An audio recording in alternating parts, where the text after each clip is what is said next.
tak myslím si, že dneska to bol taký zápas, že od začiatku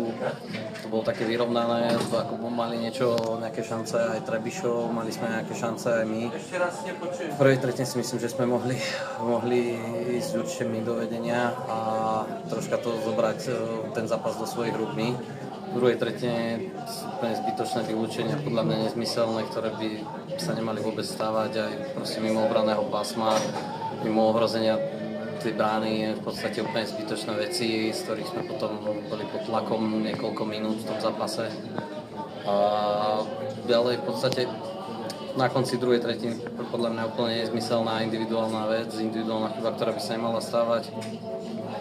Ale stala sa, už dodali na 2-1, bohužiaľ znova na začiatku tretej tretiny znova po našej chybe, nie že by si oni niečo vytvorili,